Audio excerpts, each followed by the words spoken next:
I thought we had. I thought in the middle of the third period there we made that goalie change with Haley Hansen coming in. I thought our, team kind of really picked up their play and played with some intensity and a little bit of urgency. And when you're playing the top team in the country, that needs to be a 60-minute effort, not just a 10 or a 12-minute effort there. So I think that's something that we can learn from this game.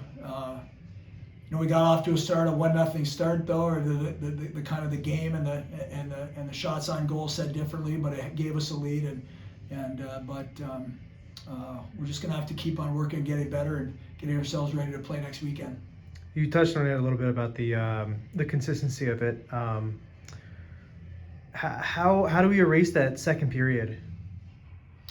Well, I mean, I don't know. I mean, I don't know that we can erase it. We're gonna watch and we've got to learn from it right there. But we've got to. I mean, we got to understand that when we're playing a team of that caliber, that every little play is important. It's not like we can go out there sometimes and boy, not as much is going to happen. They're on the attack all the time, and we have to be able to defend that and be able to understand that we're going to have to play some defensive shifts once in a while, and then we're also going to understand that all of a sudden we may have the puck with a lot of time, and we've got to be able to have some composure after we play that defensive shift. So we'll work on that next week. Just to touch a little bit on the defensive side of it, was there a shift in either intensity or game strategy that either broke down that allowed 6 goals after the first period after allowing none after the first period? Yeah, well, they have probably one of the top offensive teams in the country. They have a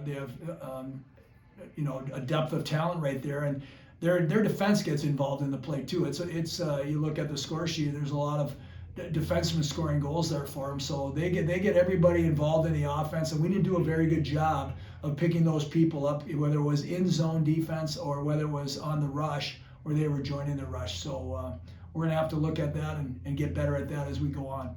What do you think about Faucher's play today? Well, I mean, I don't know. I thought she started the game pretty well, and they had some pretty good goals, some good goals on her, and so we just thought when it got to 6 that we needed to make a change. With penalties, we took 4 today, probably the most in I think over the last month for a game. What went wrong there? I don't know what went wrong there. I mean, we got in there, they called us for a couple interference calls, I think, and I'm not sure what the other ones were, but I mean, there was nothing I could argue about the penalties. Hey, I mean, they're a good skating team, and we're trying to get in the way, and sometimes we don't move our feet, and we get called for something there. So, we didn't want to stay out of the box. We did a good job penalty killing. We killed all 4 penalties. They didn't score a power play goal this weekend, so I'm proud of our penalty killers and the job they did. What can we take away from this weekend into Bemidji into next? One that we have to play hard all the time. We can't play in pockets of good play. We have to play all hard the time, and we have to play as a group. And I think that's what our team's going to have to do to be successful. So I think I think we'll get better. We'll get better because we played this series. We learned some lessons, some hard lessons this weekend. Again, playing against a top-ranked team in the country, but we'll get ready to go back to practice on Monday and start getting ourselves ready for Bemidji. Absolutely. Thank you, Coach.